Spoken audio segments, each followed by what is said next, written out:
Assalamualaikum warahmatullahi wabarakatuh. Kita mulai lagi. Pertama kita lihat dulu di RPS. Salah satu CPL-nya adalah disikap bertakwa kepada Tuhan Yang Maha Esa dan mampu menunjukkan sikap religius. Kemudian yang kedua adalah menjunjung tinggi nilai kemanusiaan dalam menjalankan tugas berdasarkan agama, moral, dan etika.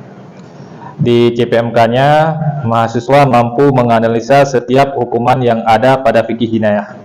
Di sub CPMK-nya, mampu menganalisis setiap hukuman yang ada pada fikih jinayah. Jadi nanti di pembahasan kisah ini kita akan menganalisa juga setiap hukuman yang ada di fikih jinayah. Dan salah satu bentuk hukumannya adalah qisas. Kita lihat dulu definisi qisas itu apa. Definisi qisas secara bahasa adalah mengikuti, ya. Ada juga arti memotong. Kalau dalam buku dikatakan tatabul athar, mengikuti jejak. Membunuh yang membunuh, melukai yang melukai, memotong yang memotong.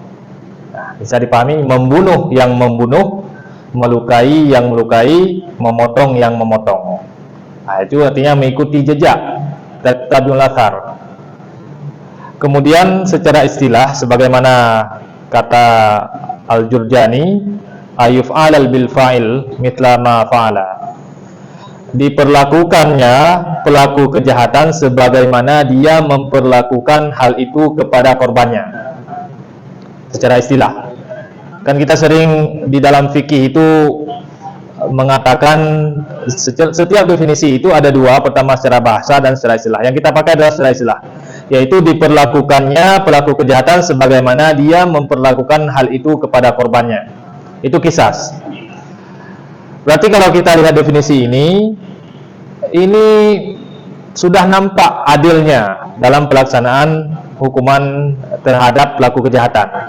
Jadi sudah sangat nampak keadilannya bagi keluarga korban atau bagi korban.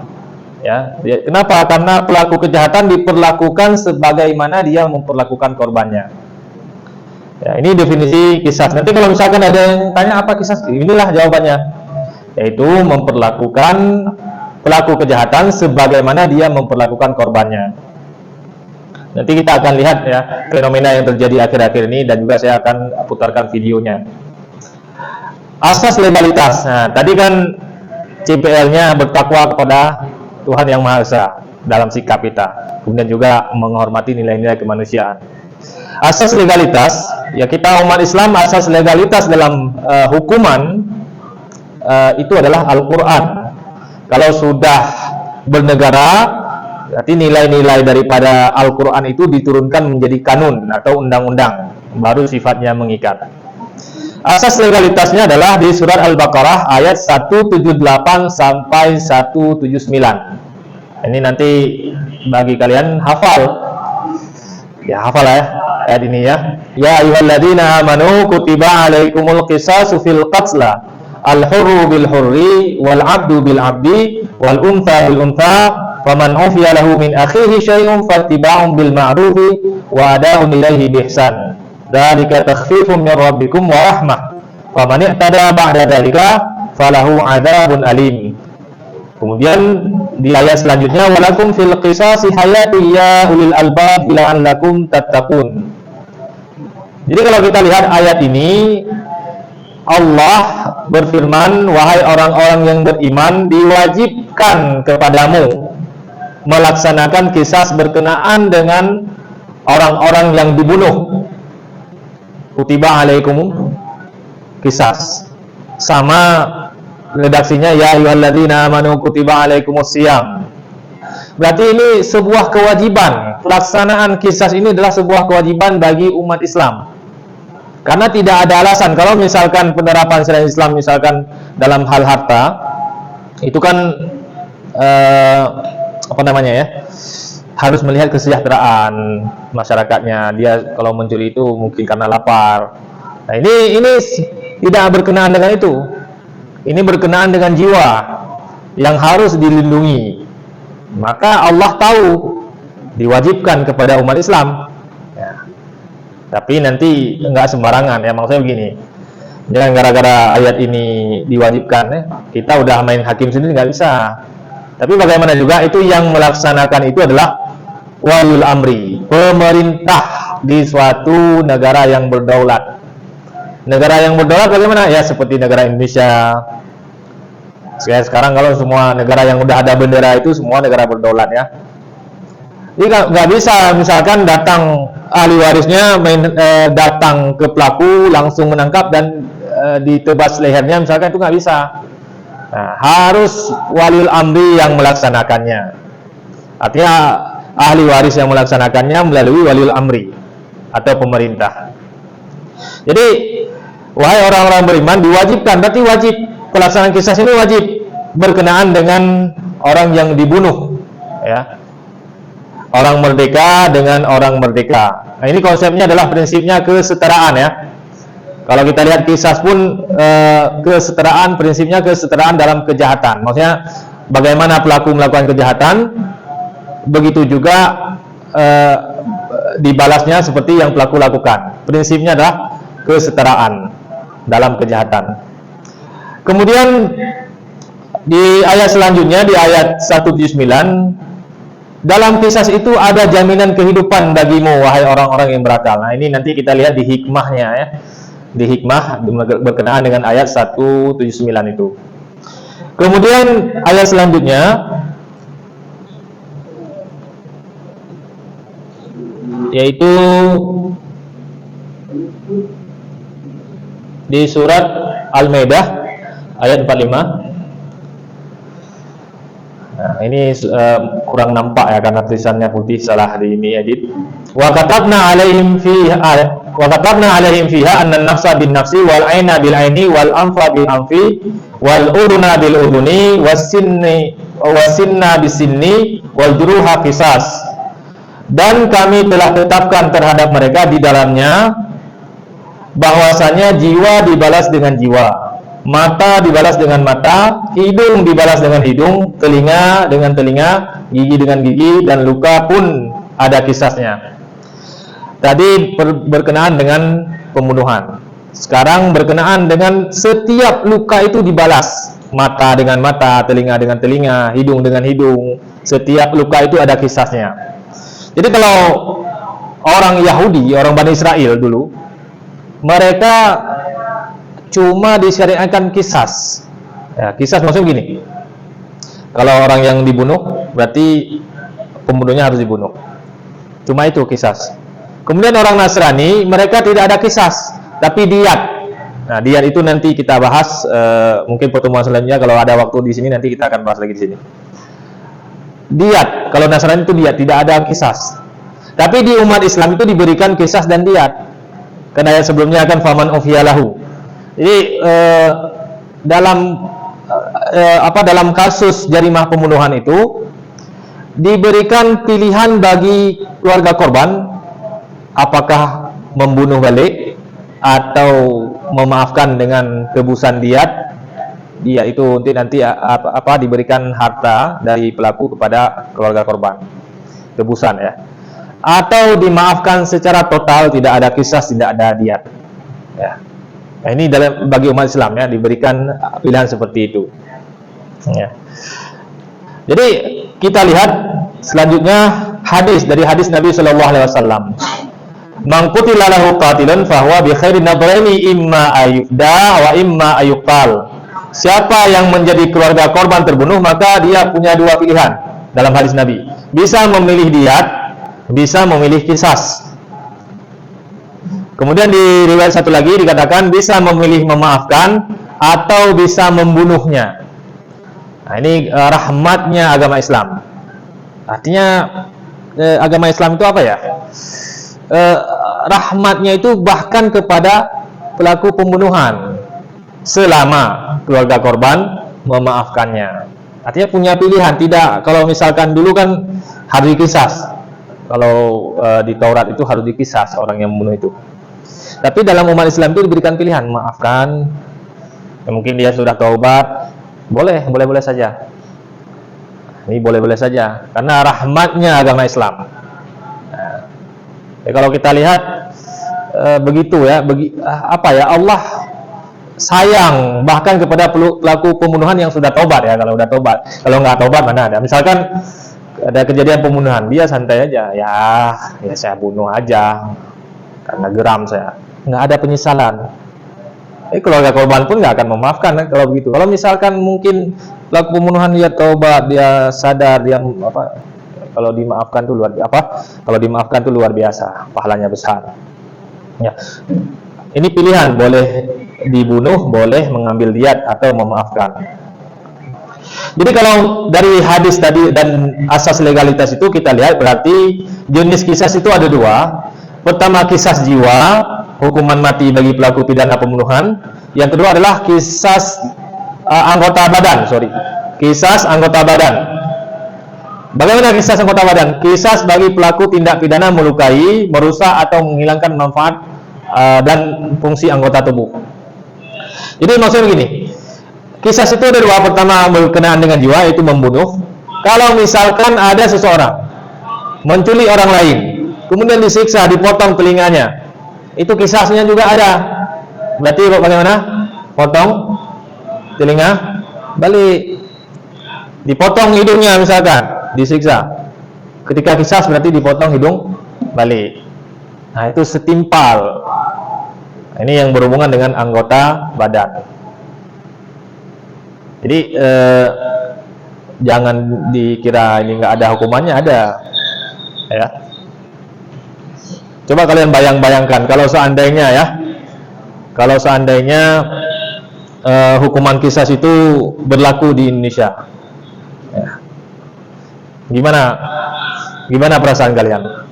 Senang atau susah? Susah. Hah?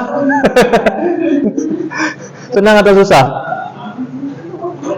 Kalau misalkan hukuman qisas itu atau qisas diterapkan di Indonesia, kan selama ini di Indonesia kan kalian bisa lihat di KUHP-nya itu dalam kasus pembunuhan itu kan hukumannya maksimal entah 15 tahun penjara atau 20. Nah, nanti akan dilihat lagi bagaimana bentuk pembunuhannya, apakah berencana atau tidak, bagaimana.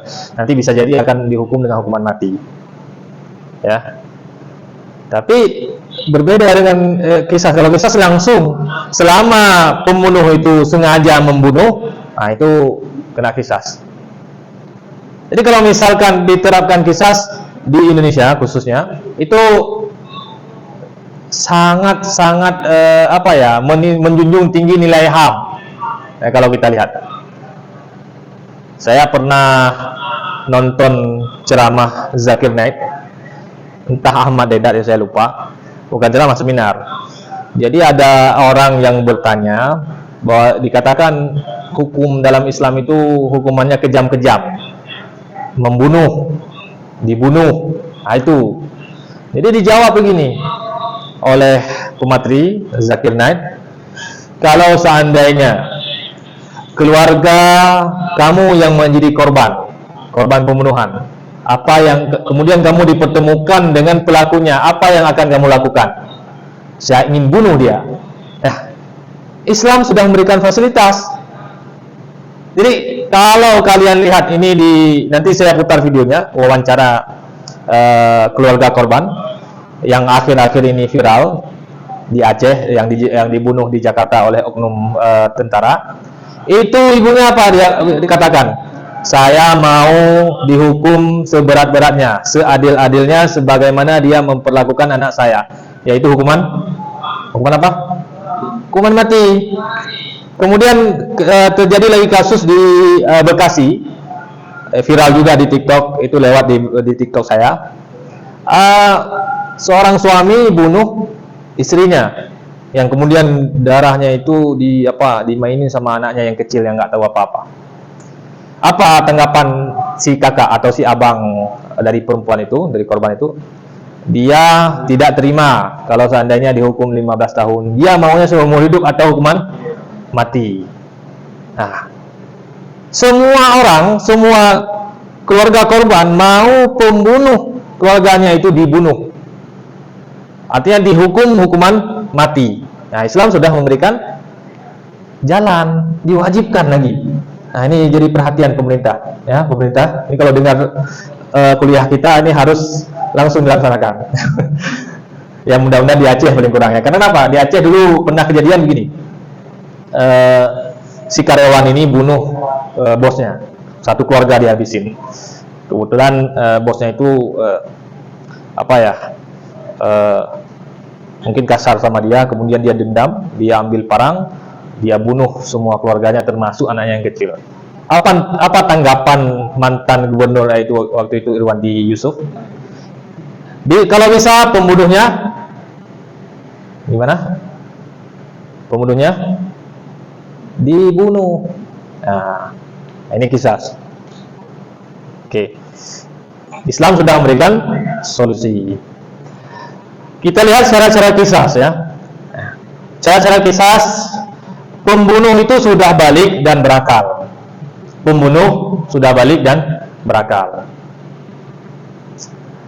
Pembunuh sudah balik dan berakal. Karena kembali ke definisi fikih yang kemarin itu, yang waktu pertama kita masuk itu kan mukallaf, bi'af'alil mukallaf. Perbuatan yang berkaitan dengan mukallaf itu adalah orang yang sudah berakal dan sudah balik. Kalau orang gila yang membunuh itu tidak masuk dalam delik pidana. Nah, karena jiwanya apa? Karena gangguan jiwa. Ya. Kemudian pembunuh bukan orang tua dari yang dibunuh. La yuqadul walid bil walad. Ini hadis Nabi. Tidak dikisas orang tua yang membunuh anaknya. Ini orang tua laki-laki. Kemudian ada mazhab lain yang mengatakan ibu juga begitu. Kalau ibu membunuh anak tidak dikisas. Berarti nanti masuk hukuman ta'zir. Tidak dikisas. Nah, dalam hadis dikatakan la yuqadul walad bil walid. La yuqadul walid bil walad. Tidak dikisas orang tua karena membunuh anaknya. Kenapa? Ya karena anak itu dari siapa? Orang tua. Tapi ada hukuman, ada, tapi tidak dikisas. Karena anak itu dari orang tua. Nah, ini bentuk pemuliaan posisi orang tua ya dalam Islam. Bahkan nanti kalau kalian lihat di Al-Quran kan, itu nanti anak itu tidak berani menyalahkan orang tuanya. Maksudnya kan kalau di akhirat nanti di neraka itu, kalau bisa orang tua itu menjadikan anak bayi itu jadi alasnya di neraka karena saking panasnya. Tapi di dalam ayat itu tidak dikatakan anak akan menjadikan alas itu orang tuanya, enggak. Karena itu adalah bentuk kemuliaan orang tua. Artinya apa? Dalam Al-Quran dikatakan fala taqul lahuma uf. Janganlah kalian mengatakan hal yang menampakkan atau kata-kata di depan orang tua. Saking mulianya orang tua dipandang dalam Islam. Ya. Nah, ini berhubungan juga la yuqadul walid bil walad. Artinya sesalah orang tua apapun dia tidak dikisas. Ya, kalau dia membunuh anaknya. Tapi ada hukuman lain. Ini pengaturannya dalam Islam. Kemudian jenis pembunuhan adalah pembunuhan yang disengaja. Sengaja, karena tingkat pembunuhan itu ada 3. Pertama pembunuhan sengaja, kemudian pembunuhan semi sengaja, dia seperti sengaja tapi tidak sengaja, semi sengaja, syibhul amdi. Kemudian yang ketiga adalah pembunuhan khata atau pembunuhan tidak sengaja, tersalah, dia tidak sengaja. Jadi yang dikisas itu adalah pembunuhan yang sengaja, yang disengaja. Ada niat dia membunuh, baik dengan membawa alat mati, misalkan bawa pisau, bawa parang, kemudian bawa batu besar, atau alat-alat yang bisa mematikan, sengaja. Ini misalkan begini, dia sengaja datang bawa parang dari rumah, kemudian nebas musuhnya, dia tebas. Kemudian dikatakan saya nggak sengaja, percaya nggak? Enggak, dia sengaja, dia datang bawa parang. Itu yang dikisas. Tapi kalau pembunuhan semi sengaja atau pembunuhan yang tak sengaja, satu lagi yang ketiga itu tidak dikisas tapi bayar diat nantinya. Akan bayar diat, yaitu 100 ekor onta. Nanti kita akan bahas di masalah diat itu. Bagaimana pembunuhan semi sengaja? Dia tidak ada niat untuk membunuh. tidak ada niat sedikit pun untuk membunuh. Mungkin hanya misalkan kalau di pesantren itu atau di mana, ustadznya bawa rotan dipukul santrinya, terkena pas di bagian sensitif, terkaparlah mati. Nah, itu semi sengaja. Hukuman ada, tapi diat. Memang tidak ada sengaja, tujuannya adalah untuk dia lari sholat misalkan, supaya dia pergi ke musola. Ini semi sengaja, yang mudah-mudahan tidak terjadi ya. Kalau pembunuhan yang salah atau tidak sengaja, itu satu lagi adalah pergi, kita bawa motor nih, tiba-tiba tertabrak orang lain, mati. Ini tidak sengaja, dan hukumannya ada apa? Diat, bayar diat. Itu tidak dikisas. Kemudian orang yang dibunuh terpelihara darahnya, artinya bukan orang jahat, maksumud dam ya, kalau istilahnya orang yang maksum, darahnya itu terpelihara. Dia bukan orang yang murtad atau bukan pelaku pembunuhan, dia orang yang terpelihara darahnya. Ini kita semuanya terpelihara darahnya. Kita ini bukan kafir ya, bukan kafir yang memerangi kaum muslimin ya. Jadi kita terpelihara darahnya. Misalkan ya kita semua terpelihara darahnya ya. Karena kita muslim, kemudian juga tidak mengganggu orang lain, dan kita tidak membunuh, kita juga tidak berzina dalam hal, misalkan orang udah menikah berzina, itu kan halal darahnya, dalam arti dirajam ya. Artinya terpelihara darahnya. Ya, semua orang muslim itu terpelihara darahnya, kecuali melakukan kejahatan seperti pembunuhan, keluar daripada agama Islam, kemudian juga apalagi satu zina muhsan, misalkan dia pelaku zina muhsan. Selain daripada itu semuanya terpelihara, dan kita juga bukan orang yang bukan kafir harbi ya, yang wajib diperangi. Kafir harbi itu kan orang yang menyerang negara muslim ya, dia bawa senjata, dia serang, dia jajah negara muslim, itu namanya kafir harbi. Belanda dulu namanya kafir harbi, datang ke Indonesia untuk menjajah Indonesia ya. Kemudian orang yang dibunuh itu sama derajatnya ya, sama derajatnya dalam artian ya, kalau masa dulu kan ada budak. Kalau orang merdeka bunuh budak itu tidak dikisas. Ya dulu ya. Dulu ada istilahnya budak dulu. Sekarang tidak ada lagi kan. Jadi sama derajatnya. Kalau orang tua membunuh anaknya itu tidak dikisas. Kemudian yang keenam adalah kisas dilakukan dalam hal yang sama, jiwa dengan jiwa, mata dengan mata, telinga dengan telinga, dan lain-lain. Itu semuanya kisas. Kemudian apa kaitan kisas itu dengan jinayat? Kira-kira apa kaitannya? Kisas dengan jinayat apa kaitannya? Sebab akibat ya. Sebab orang sudah melakukan jinayat, yaitu pembunuhan, akibatnya adalah kisas. Kemudian perlu dicatat, apakah kisas ini kategori hudud? Secara pelaksanaannya itu kategori hudud, tapi secara haknya itu beda.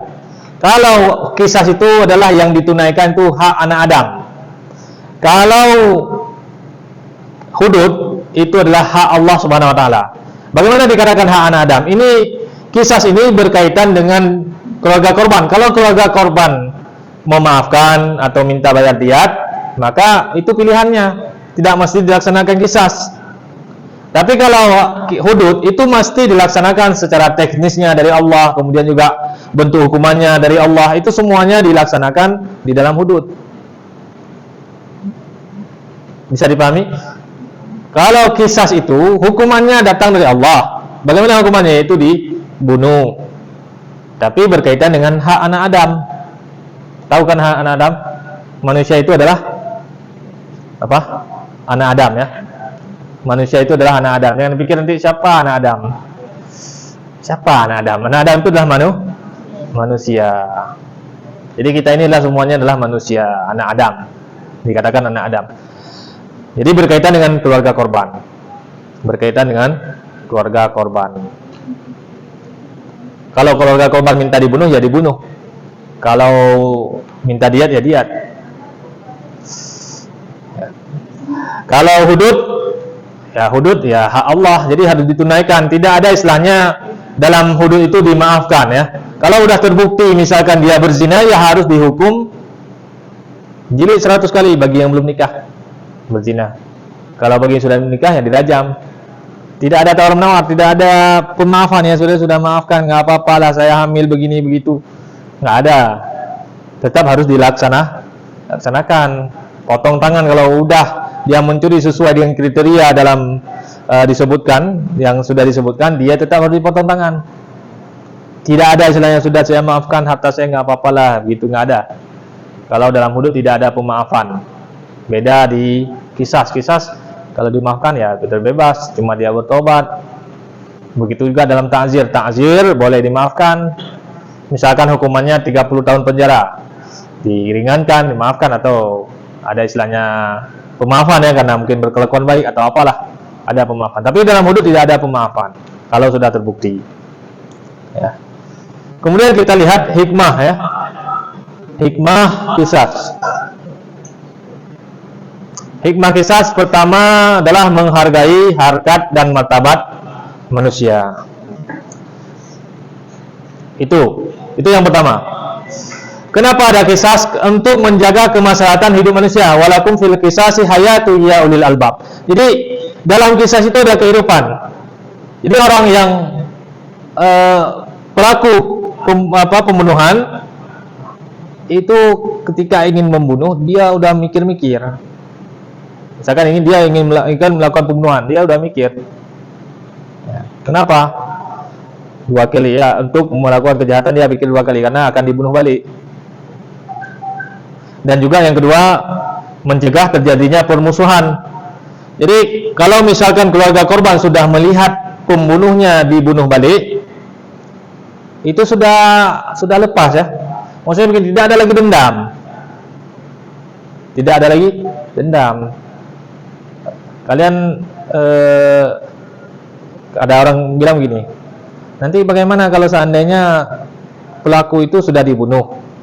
Keluarga pelaku itu apakah nggak balas dendam? Nggak ada lagi, karena semuanya sudah saling rela. Coba kalian lihat wawancara dalam kasus yang terjadi akhir-akhir ini, itu yang yang di Jakarta itu. Bagaimana tanggapan sepupunya? Sepupu pelaku itu apa tanggapannya? Ya dihukum seberat-beratnya sesuai dengan yang dia lakukan, padahal dia sepupunya. Tapi dia memang nggak secara naluriah dan fitrah manusia itu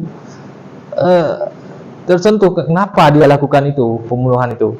Maka keluarga pelaku pun rela kalau seandainya pelaku itu dibunuh balik.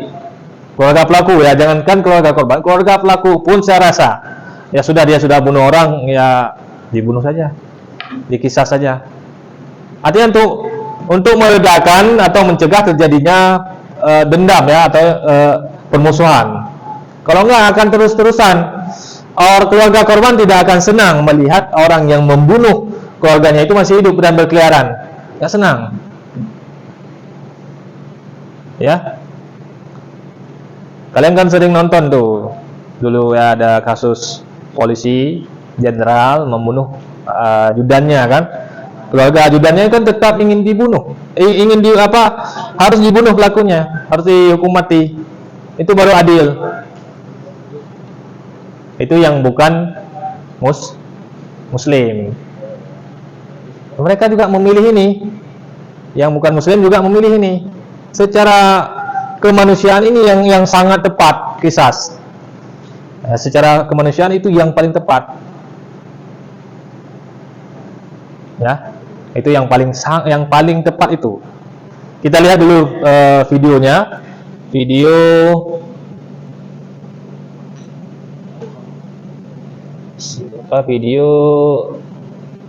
wawancara keluarga korban ya.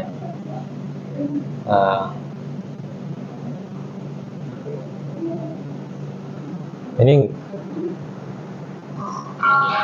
harapan itu harapan kami keluarga, terutama ibu kandung, berharap sama Polri TNI, pemerintah Jokowi untuk menindak yang sampai tuntas, sampai seadil-adilnya apa yang dia perbuat keluarga kami, anak-anak kami mati, dia pun harus hukuman mati, nggak ada maaf untuk dia keluarga kami.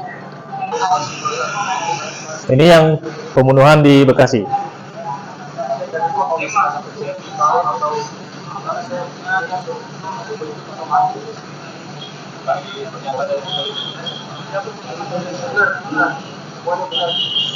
Sifat pelaku emang udah di Kedengaran kan?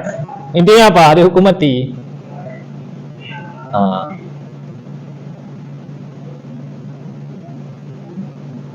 Jadi semua orang atau keluarga korban, saya rasa bukan hanya orang Muslim saja, orang di luar agama Islam pun tetap akan memilih hukuman qisas ya, kalau dilaksanakan. Kenapa? Karena berhubungan dengan jiwa seseorang. Orang nggak akan rela keluarganya dibunuh. Ya. Semuanya berharap supaya hukumannya adalah hukuman mati. Ada yang ingin ditanyakan? Ya, silakan. Ya. Ya, tolong dipilih. Kan Bapak ada bilang soal tentang hikmah qisas kan, itu hukuman yang paling tepat dan segala macam, ada 3 itu. Tapi bagaimana fakta bahwa negara teraman, negara terbaik dengan Human Development Index, dengan tingkat layak hidup itu negara yang nggak menerapkan ini, Pak? Justru orang yang kayak menghargai HAM, menghargai hak hidupnya. Dan kalaupun kita lihat kayak gini, tipologi masyarakat Islam berarti dendam. Itu yang pertama. Yang kedua, syarat qisas tadi itu, Pak. Kan ada 6. Apakah 6-6-nya harus terpenuhi, atau salah satunya terpenuhi, atau minimal 2 terpenuhi, atau gimana, Pak? 2 itu aja, Pak. Ya, terima kasih. Gimana syarat-syaratnya tadi? Oke. Terima kasih. Negara yang tidak menerapkan qisas, seperti negara apa? Irlandia. Ya, Irlandia, New Zealand, Denmark, dan negara teraman itu ya. Itu kita kembali kepada pendidikan ya. Pendidikan di negara tersebut. Setiap negara yang pendidikannya tinggi itu pasti aman. Jangankan dari masalah korupsi, masalah pencurian itu nggak terjadi. Di Denmark itu kalau misalkan ada barang yang kita udah nggak pakai lagi, kita taruh di depan, itu nggak ada yang ngambil. Atau begitu amannya ya. Bahkan kalau dalam penelitian itu negara paling menerapkan nilai-nilai Islam adalah bukan negara Muslim. Ini kita lihat dulu fakta dulu ya. Negara Malaysia itu nomor 37 setelah negara-negara yang tidak mayoritas Muslim. Itu negara pertama misalkan New Zealand, kemudian Luxembourg, kemudian yang ketiga Yang ketiga? Irlandia tadi. Pokoknya negara non Muslim lah, yang mayoritas non Muslim. Tapi jangan juga kita lihat itu. Kita lihat negara yang tingkat kriminal rendah itu Dubai, tingkat kriminalitas juga berkurang. Maksudnya tidak ada. Dubai itu negara Muslim, itu menerapkan kisah juga. Qatar negara aman, ya. Kemudian Kuwait, salah satunya apa? Pendidikan dan kesejahteraan mereka sudah terpenuhi. Oke. Kemudian kita lihat Meksiko, Kolombia, dan negara-negara Amerika Latin lainnya itu tidak menerapkan, tapi tingkat kriminalnya juga paling tinggi itu, ya. Meksiko negara Muslim atau bukan? Maksudnya negara yang mayoritas Muslim atau bukan? Negara mayoritas Muslim atau bukan? Bukan kan? Kriminalitas sangat tinggi. Brazil yang juara dunia tahun kemarin itu juga sangat tinggi kriminalitas. Mau saya katakan apa? Masalah penerapan kisah itu sebenarnya ya, kalau kita lihat tidak mesti harus di negara Muslim, karena terjadi kasus pembunuhan itu bukan kadang-kadang dia latar belakangi karena kesejahteraan, tapi karena bisa jadi dendam, amarah, itu tidak bisa dikontrol oleh orang-orang yang tidak punya pendidikan rohani yang tinggi. Dendam, amarah itu tidak bisa dikontrol oleh orang-orang yang tidak memiliki pendidikan rohaninya yang tinggi. Kalau misalkan kita katakan New Zealand, Luxembourg, negara paling aman, tapi di sana apakah tidak ada kasus pembunuhan? Ada. Itu pasti ada, ya. Nggak mungkin tidak ada. Maka kita lihat ini sebenarnya apa ya? Allah tahu keadilan bagi manusia itu orang yang membunuh harus dibunuh. Contoh yang kasus polisi jenderal membunuh ajudannya, itu kan non muslim semua, ya kan? Dua-duanya non muslim, pembunuh non muslim, yang korban juga non muslim. Tapi keluarga korban itu bagaimana? Nuntut keadilan, tetap ingin si pelaku itu dibunuh. Nah, jadi kalau misalkan kita lihat dari segi negara, memang ya ada negara-negara yang tingkat kriminalitas itu yang negara non muslim rendah, ada juga. Tapi kita lihat juga ada juga negara muslim yang tingkat kriminalitas itu rendah juga ada. Dan ada juga negara muslim yang tingkat kriminalitas pembunuhan itu tinggi, ada juga. Tapi kalau kita banding-bandingkan nggak setinggi yang terjadi di Amerika Latin. Itu bisa dilihat datanya. Brazil pun kan negara Piala Dunia kan itu sangat tinggi kriminalitasnya. Bukan hanya pembunuhan, pencopetan pun banyak. Kolombia, apalagi negara-negara Amerika Latin lah, yang semuanya mayoritas non muslim. Artinya di sini bukan masalah lagi hal agama, tapi masalah fitrah manusia itu yang ingin dilaksanakan. Kemudian syarat-syarat qisas, ya semuanya harus terlaksana. Pertama, kalau misalkan pembunuhnya anak kecil, itu tidak dikisas. Tapi kalau misalkan keluarga korbannya, ahli warisnya masih belum balik, sedangkan pembunuhnya sudah balik, kan pelaksanaannya kan berdasarkan kemauan dari keluarga korban. Keluarga korban semuanya masih kecil, tidak ada yang ini, dicari-cari keluarganya tidak ada lagi ahli warisnya. Itu bagaimana? Ditunggu dulu pelaksanaan kisahnya sampai dia balik. Misalkan umurnya 13 tahun, ditunggu 2 tahun atau 3 tahun untuk pelaksanaan kisah itu. Orang yang pelaku itu tetap ditahan dulu, tunggu dia keluarga korban itu balik dulu. Tapi kalau pelaku mesti balik dan merakam pelakunya. Kalau anak kecil, orang gila itu nggak dikisas. Ya harus terpenuhi 6 ini. Pembunuh bukan orang yang bukan orang tua, ya.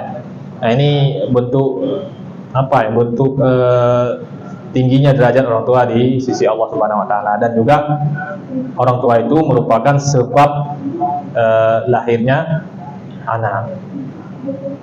Kemudian jenis pembunuhan adalah pembunuhan yang disengaja. Artinya kalau tidak sengaja tidak kisas. Kemudian orang yang dibunuh terpelihara darahnya, bukan orang yang harus dibunuh. Kemudian orang yang dibunuh selama derajatnya, itu antara orang merdeka dan budak. Kemudian kisah yang dilakukan adalah dalam hal jiwa dengan jiwa, mata dengan mata, telinga dengan telinga. Ya. Bagus ya pertanyaan tadi, supaya kita tahu di negara New Zealand apa dilaksanakan kisah tidak, tapi kenapa masyarakatnya masih sangat aman ya, karena kita lihat memang tingkat pendidikannya sangat tinggi, kemudian juga pekerjaan di sana atau tingkat kesejahteraan juga sangat tinggi ya. Kalau kita kerja di sana dibayar kalau per minggu sampai bisa dapat $5.000 ya. Kalau misalkan pekerjaan pertanian itu bahkan sampai 50 juta lah kalau kita hitung per bulannya. Artinya dari tingkat itu aja nampak ya kesejahteraannya, dan pasti kriminalitasnya sedikit. Ya, ada lagi? Pak, dari yang Bapak bilang tadi kan Pak, saya ngambil kesimpulan bahwa kisah ini nggak menjamin masyarakat itu hidup baik. Ya. Yang menjamin itu pendidikannya. Jadi maupun di kisah pun dia nggak menjamin yang lain itu baik. Itu hanya keadilan bagi korban, Ya. bukan bagi masyarakat. Ya. Seperti itu Pak. Ya, memang tidak menjamin, tapi setidaknya ada pencegahan. Maksud pencegahan begini, kita menerapkan aturan begini setidaknya bagi orang yang berniat ingin membunuh orang lain, dia udah mikir, ini saya juga akan dibunuh. Setidaknya, ya, memang tidak akan menjamin, tapi setidaknya begitu. Dan juga setidaknya nilai-nilai keadilan kalaupun terjadi itu terlaksana. Misalkan terjadi pembunuhan kan tidak disangka. Kadang-kadang kawan dekat itu kadang-kadang marah karena dibully setiap hari. Oh, akhirnya kawan itu membunuh. Kan tidak ada istilahnya, kadang tidak terpikirkan kadang-kadang orang membunuh itu kok bisa. Tapi di sini terwujudnya nilai-nilai keadilan bagi korban. Kalau misalkan tidak dilaksanakan kisah nih, misalkan itu makin apa ya, mau cari keadilan itu yang bagaimana dalam kasus pembunuhan khususnya. Karena setiap tadi ya kita lihat video tadi kan, keluarga korban itu kan pengennya dibunuh orang yang membunuh. Itu baru puas hatinya. Kalau enggak puas, ya kan? Kalau misalkan minimal ya, mudah-mudahan nggak terjadi di keluarga kita. Kalau misalkan adik kita, bang kita dibunuh ya, gimana kita setiap membayangkan abang kita bagaimana disiksa, apalagi terdengar suaranya, aduh mau gitu kan, tolong terdengar suara abang kita yang merau-rau seperti itu, atau adik kita atau saudara kita siapalah, mudah-mudahan tidak terjadi. Bagaimana perasaan kita? Kita lihat muka pembunuhnya, kalau bisa jangankan muka pembunuh, seluruh keluarganya harus dihabisi kalau bisa. Itu pikiran pikiran setan juga masuk. Paling kurang sudah terbunuh orang yang membunuh. Jadi sudah lega, artinya sudah dapat pembalasan. Nah, itu legal yang diberikan oleh Allah Subhanahu Wa Taala bentuk hukuman. Memang dia tidak menjamin, tapi setidaknya nilai-nilai keadilan itu terterapkan dalam pelaksanaan hukuman. Dan itulah human rights sesungguhnya, hak asasi manusia yang sesungguhnya. Karena kenapa? Kalau kita bilang orang bawa narkoba sampai yang berita terbaru 10 triliun nilainya, yang terbaru itu ditangkap, itu kemungkinan besar hukumannya hukuman mati kan? Apakah dengan hukuman mati akan berkurang? Enggak, tetap terlaksana itu pengedaran narkoba. Tapi setidaknya ada hukumannya seperti itu. Jadi berkurang dari 100 pengedar narkoba tinggal 99 orang. Nanti kejadian lagi tinggal 98 orang. Nanti direkrut lagi baru 2 orang. Paling kurang angkanya nggak naik kali lah, ya kan? Misalkan nih. Dan kejahatan paling besar itu adalah kejahatan pembunuhan. Ya. Kalau narkoba ya kejahatan, tapi tidak membekas di hati korban. Karena orang yang mengedar narkoba itu kan sama juga seperti sebenarnya membunuh juga ya, karena dia mengedarkan penyakit di tengah masyarakat sehingga kecanduan, kemudian dari kecanduan itu dia bisa mencuri, bisa membunuh di situ. Artinya puncaknya di situ. Tapi kejahatan yang paling besar itu adalah kejahatan jarimah pembunuhan. Karena Allah sendiri pun kan di dalam hadis Nabi dikatakan Ka'bah itu lebih baik hancur Ka'bah daripada tumpah darah seseorang. Artinya begitu berharganya darah manusia di sisi Allah. Bahkan dikatakan dalam Al-Quran kan lebih kurang artinya begini, barang siapa yang membunuh seseorang dan membunuh satu jiwa, seolah-olah dia membunuh seluruh umat manusia. Barang siapa yang menghidupkan satu jiwa, maka seolah-olah dia menghidupkan seluruh umat manusia. Artinya begitu, jiwa seseorang, nyawa seseorang itu sangat dihargai di sisi Allah Subhanahu Wa Taala. Dan bahkan kita juga begitu. Ini kan masuk dalam kategori hifdzun nafsi, menjaga jiwa. Ya, ada lagi? Ya, silakan. Kisos itu mengganti misalnya potong telinga ganti dengan potong telinga, dan pembunuhan kan sama juga, apabila yang membunuh dia juga dibunuh pelakunya. Jadi apabila dia membunuhnya secara nyiksa itu, apa dia juga akan dilakukan? Iya, bagus pertanyaannya. Jadi pertanyaannya adalah kalau orang membunuh, bukan melukai misalkan, memotong telinga berarti dipotong telinga balik. Kalau kita lihat definisi pun diperlakukannya pelaku kejahatan sebagaimana dia memperlakukan korbannya. Bagaimana kalau orang yang membunuh, misalkan membunuhnya pakai batu, apakah orang yang membunuh itu juga dikisas dengan memakai batu? Apakah kalau misalkan dia menyiksa dulu sebelum membunuh, apakah orang yang membunuh itu juga disiksa dulu? Nah, di sini dua pandangan ulama begini. Dalam madhab selain madhab Hambali, kalau tidak salah saya madhab Hambali, ini pandangan ya, teknisnya kan kembali kepada ijtihad ya, ijtihad ulama. Kalau dalam madhab Syafi'i saya tahu, itu pelakunya harus diperlakukan seperti orang yang dibunuh. Kalau pakai batu berarti kisahnya harus pakai batu.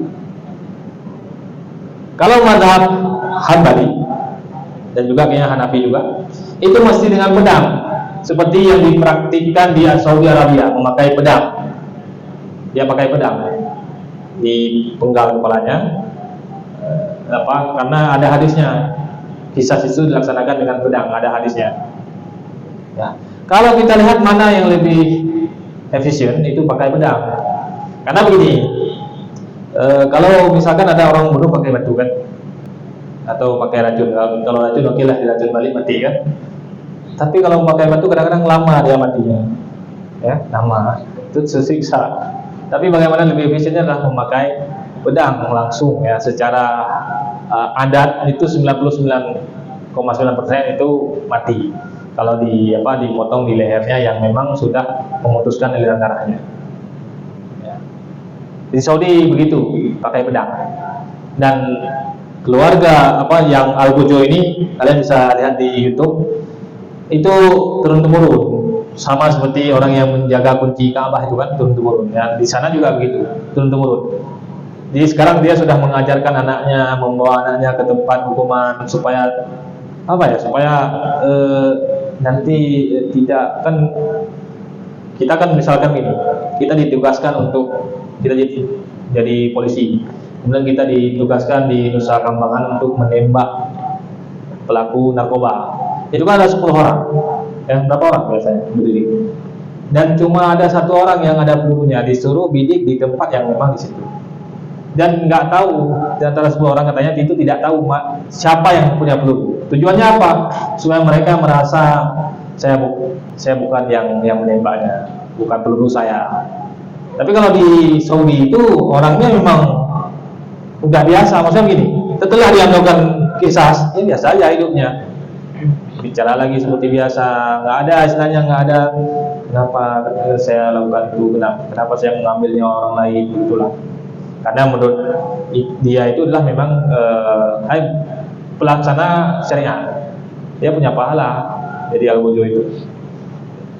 Kalau kita di Indonesia kan polisi 10 orang dan tidak tahu mana peluru yang siapa ya, misalkan si A, apakah peluru si A, peluru si B yang menembus jantungnya atau bukan, itu tidak ada yang tahu.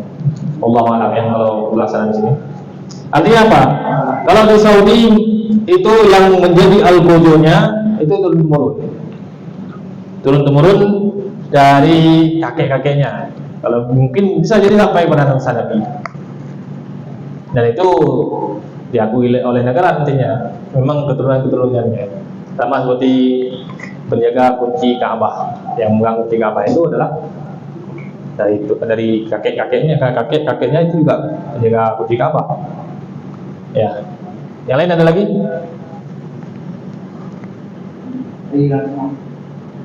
Dari yang sama. Oh ya, silakan. Dari yang saya ada yang bertanya? Silakan.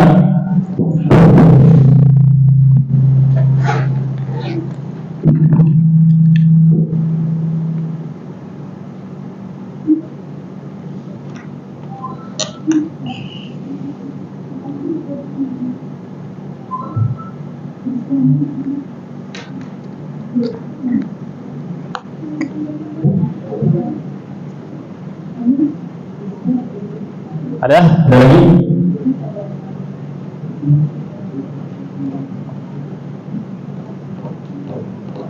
lagi? Kalau ini apa? Hak apa yang dilanggar? Hak anak Adam. Kalau hudud adalah haknya Allah.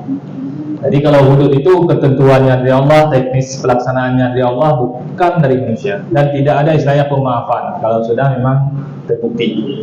Kalau ini masih ada pemaafan karena hak orang, ya, hak anak Adam, hak ahli waris, hak korban, dan dilaksanakan oleh pemerintah yang sah, yang berdaulat. Pemerintahan yang sah, pemerintahan yang sah. Tidak boleh dilaksanakan oleh sembarang orang. Misalkan ini keluarga korban langsung datang menghakimi, jadi nggak bisa, harus melalui negara. Kalian mungkin bisa buat survei ya nanti ya, mungkin tanya, ambil sampel ya, bagaimana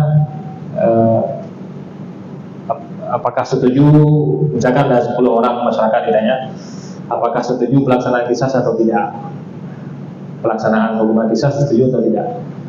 Kalau ditanya keluarga korban pasti setuju ya. Pasti setuju, kenapa? Karena itulah tingkat keadilan paling tinggi. Bagi yang belum korban mungkin mikir ya, ada juga yang mikir ini kan kejam kali Pak ya. Mana kejam? Yang membunuh itu yang sangat kejam ya.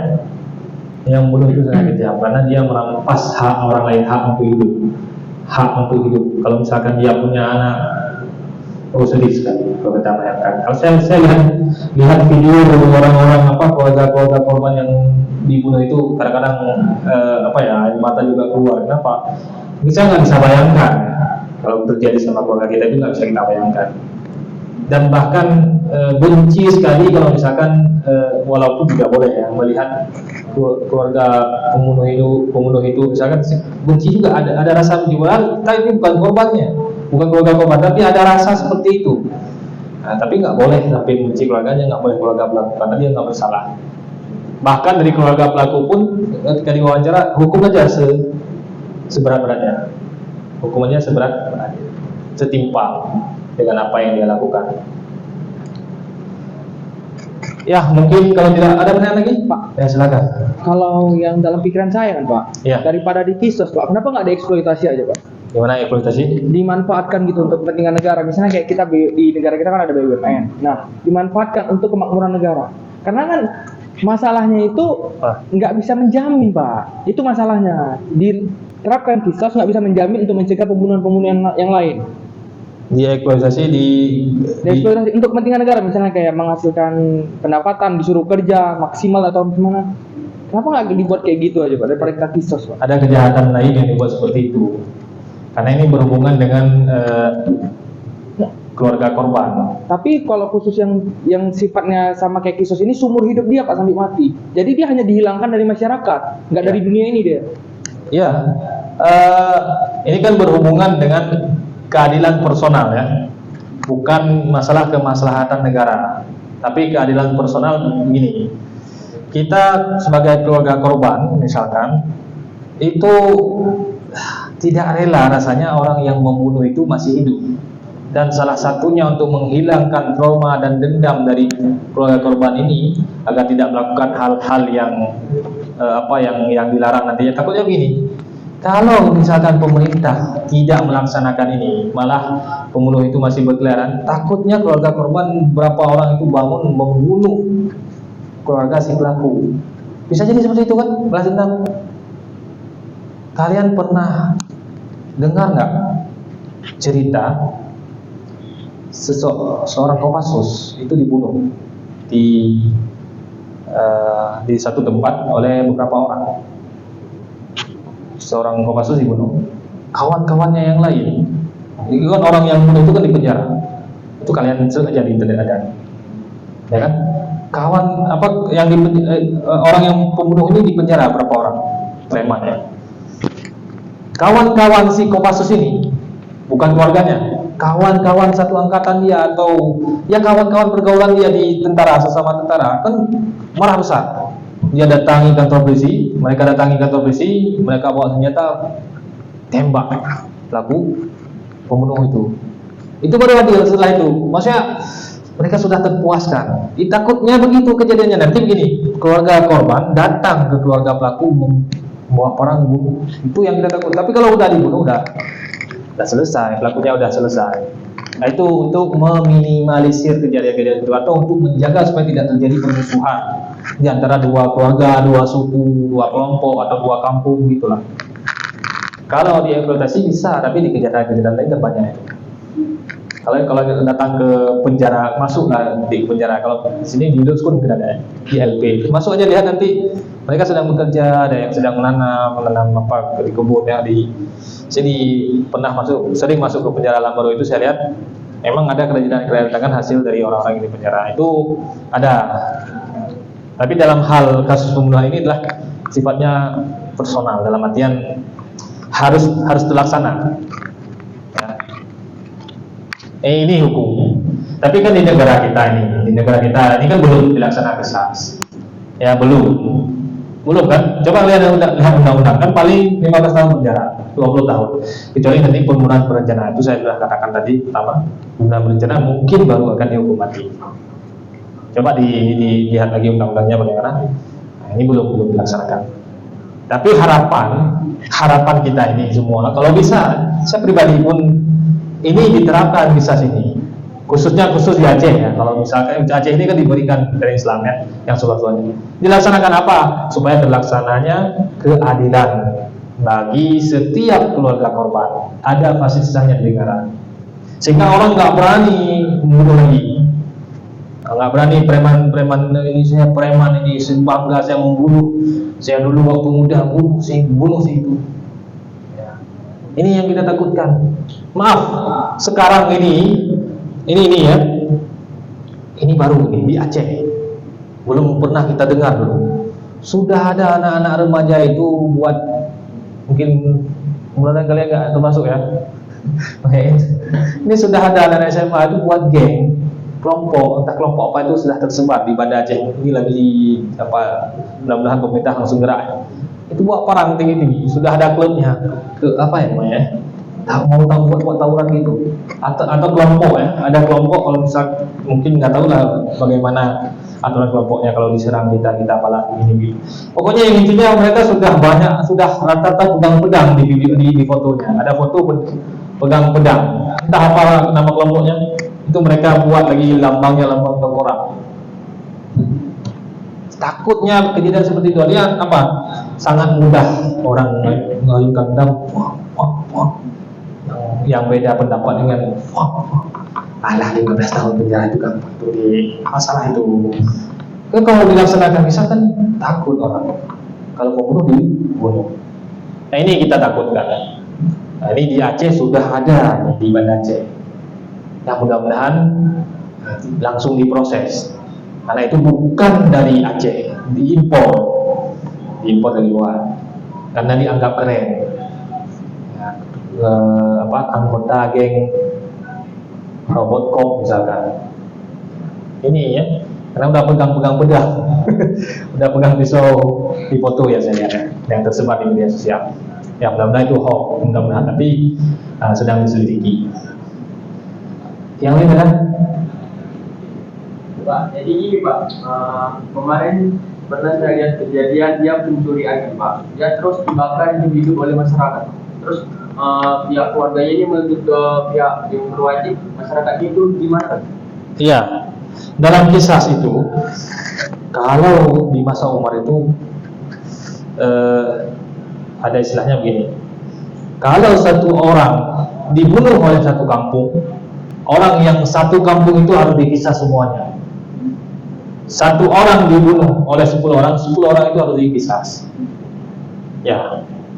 Kalau terlibat dalam pembunuhan, dalam aturan kisah. Bagaimana kalau di tempat kita nanti kan ada penyelidikan ya. Kalau misalkan diterapkan kisah, nanti akan diselidiki siapa provokatornya, siapa yang mulai pertama, siapa yang ikut campur dalam membunuh. Itu nanti mungkin akan dilihat yang pelaku beratnya saja. Karena tidak mungkin rasanya dibunuh semuanya, tidak akan dikisah semuanya. Tapi kalau misalkan terlibat secara langsung, keroyok, misalkan memang masyarakat gang tertentu, tapi yang meroyoknya itu cuma 10 orang, sehingga dari 10 orang itu bisa mati 1 orang ini. Itu sebenarnya 10 orang itu harus Qisas. Begitu. Bagaimana kalau kejahatan yang mencuri kambing itu sebenarnya prosesnya lain, kita nggak boleh main hakim sendiri karena berkaitan dengan nyawa orang. Kan kita gampang-gampang aja apa ya, karena kesal mungkin ya, perampok udah apa, dia misalkan begal udah berapa kali ini begal, tapi nanti begal kan ada hukumannya juga, tapi tetap nggak boleh main hakim sendiri. Kalau misalkan kayak pencuri kambing itu dibunuh oleh masyarakat kampung dan masyarakat dan dia mati di tangan masyarakat itu harus diselidiki siapa yang terlibat itu. Kalau misalkan kisah terlaksana, dia harus dikisas karena hukumannya bukan hukuman mati bagi dia dan tidak berhak bagi masyarakat main hakim sendiri karena kita punya waliul amri, nggak ada hak masyarakat main hakim sendiri karena berkaitan dengan nyawa seseorang. Karena begini ya, di pengadilan itu kan diteliti dulu, dilihat ada tabayun, dikumpulkan bukti-bukti, saksi-saksi, baru diputuskan. Kalau kita nggak akan main hakim sendiri kan nggak ada panggil saksi langsung main tabung aja kan. Pernah kejadian ya, banyak sekali kasus. Ada seseorang dituduh mencuri apa namanya, yang punya musola, ampli ya, apa namanya, yang untuk hidup pimpin itu, ampli musola. Jadi dituduh seperti itu, padahal nggak seperti itu. Jadi yang sedihnya adalah si laki-laki ini dia pekerjaannya memang tidak nggak ada kerja tetap. Tapi yang sedihnya dia punya anak kecil yang harus dihidupin, istri di rumah lagi hamil. Tiba-tiba masyarakatnya main hakim sendiri sampai dia mati. Nah, itu kesalahan fatal dari main hakim sendiri. Pernah juga kejadian di India, makanya WhatsApp itu kan kalau kita teruskan berita itu teruskan itu sebenarnya bentuk kehati-hatian supaya kita nggak terima secara mentah-mentah berita itu. Di India itu kejadian gini, ada satu WA yang masuk bahwasanya ada penculik di kampung itu. Kebetulan ada beberapa pemuda datang ke kampung itu dengan mobil, ya pemuda biasa. Tiba-tiba sudah dikepung sama orang, dipikir mereka itu pencuri. Padahal orang biasa, pemuda biasa, sehingga mati, dibunuh. Nah ini akibat daripada main hakim sendiri. Mudah-mudahan kita nggak seperti itu ya. Kalau misalkan ada kejadian apa-apa, kita tetap harus menghargai hak pelaku. Misalkan dia pencuri ayam, hargai haknya, nggak boleh di main hakim sendiri. Kita harus bijak. Ya, karena kenapa? Sekali kita ada orang mancing tampar, nanti orang lain juga udah berapa ratus kali tamparan mati. Nah ini dari main hakim sendiri. Tapi dalam kasus kisas, kalau kejadian seperti itu, satu orang dibunuh oleh 10 orang atau 20 orang atau satu kampung, itu satu kampung harus dikisas. Nah, itu ada teksnya di Umar bin Khattab. Jadi kalau misalkan satu kampung membunuh satu orang, dikisas semua. Itu bentuk keadilan. Bukan saya, ada banyak kali kasus pada pembunuhan ya. Ada seseorang, dia tentara, dibunuh oleh kawan-kawannya. Akhirnya tentara semua itu kan dikeluarin dari tentaranya, dari dinasnya. Dia bunuh satu orang ini. Semua 5 orang tentara yang bunuh satu orang yang sudah kawannya sama tentara. Itu kalau udah luas sekarang, tapi dilihat sama keluarga korban, 5 ini ada rasa sakit hati. Masih berkeliaran 5 orang ini masih berkeliaran walaupun sudah dapat hukuman. Ada rasa sakit hati. Makanya salah satu solusinya dibunuh semua, dikisah semua. Itu bentuk keadilannya. Jangan ikut-ikutan, karena kita juga akan menyesal ya kalau misalkan kita punya hati nurani. Orang yang misalkan kita dapat pencuri ayam, kemudian kita juga ikut provokasi, kita buat gini di telinganya, orang-orang itu udah pada nampak tapi dia mati, kita ikut menyesal nanti kalau dia mati. Apalagi kita tahu keluarganya, keluarga yang sangat miskin, kemudian juga kita tahu dia punya anak, punya istri lagi hamil. Nah ini secara naluriah manusia kita ya. Kecuali kita nggak punya naluriah itu. Oke, lain ada? Pak, Ya. yang kalau soal begal Pak, yang kayak kata Siti juga begal kan di amuk kan sama masa kan, itu nggak akan dikisah lah Pak, karena unsur nomor 4 itu nggak terpenuhi Pak. Begal. Iya Pak, misalnya begal kayak orang mencuri habis itu kan dia di amuk sampai meninggal satu kampung, berarti nggak dikisah Pak, karena nomor 4 itu nggak terpenuhi unsurnya. 4 orang libur berdarahnya. Orang yang terpelihara darahnya. Sementara dia diduga mencuri atau emang dia udah kebiasaan mencuri. Ya, maksud di situ adalah nomor 4 itu terpelihara darahnya begini. Orang begal itu begal yang nanti ada kasus hirabah itu perampokan itu hukumannya hukuman mati dari pemerintah. Kalau begal itu nggak kategori halal darahnya, ya nggak kategori halal darahnya. Dia memang itu seperti maksiat biasa. Orang yang begini, bukan berarti orang yang melakukan maksiat itu halal darahnya. Bukan berarti orang yang melakukan maksiat halal. Ini yang maksud tidak halal darahnya. Orang yang dibunuh itu terpelihara darahnya, maksudnya gini. Orang kita ini semuanya terpelihara darahnya. Orang yang tidak terpelihara darahnya lagi, misalkan orang yang melakukan tindak pidana seperti zina muhsan. Karena kenapa hukumannya dirajam? Itu tidak terpelihara lagi darahnya. Itu satu. Kemudian yang kedua adalah yang tidak terpelihara lagi darahnya adalah orang yang keluar dari agama Islam. Menurut beberapa pendapat, ada 3 pendapat, 3 mata. Itu tidak terpelihara darahnya. Mereka adalah orang yang boleh dibunuh. Tapi siapa yang bunuhnya? Pemerintah. Hukumannya adalah hukuman mati. Kemudian yang ketiga adalah bukan orang yang membunuh orang lain. Karena orang yang membunuh orang lain itu adalah orang yang sudah dianggap halal darahnya. Halal darahnya maksudnya di sini adalah hukuman mati ya. Bukan masyarakat yang menghukumi. Ya, bukan masyarakat yang menghukumi. Atau orang itu bukan kafir harbi, bukan orang kafir yang datang ke negara kita menjajah kita. Misalkan dulu Belanda datang, itu kafir harbi namanya. Kafir harbi itu halal darahnya, tidak terpelihara darahnya. Jadi kalau orang melakukan maksiat biasa, misalkan gini, orang yang kedapatan berzina yang belum nikah, itu tidak halal darahnya, cuma hukumannya 100 kali cambuk. Itu juga tidak boleh masyarakat menghukum dia sampai mati, karena dia tidak punya apa ya. Dia hukumannya bukan itu. Dan bukan masyarakat yang menghakimi dan mengadili, bukan masyarakat. Ada mahkamah, ada qadhi. Jadi bukan pembenaran karena dia melakukan kejahatan, jadi sandal di musola, kemudian kita hajar sampai mati, bukan pembenaran seperti itu. Itu terpelihara darahnya walaupun dia melakukan maksiat.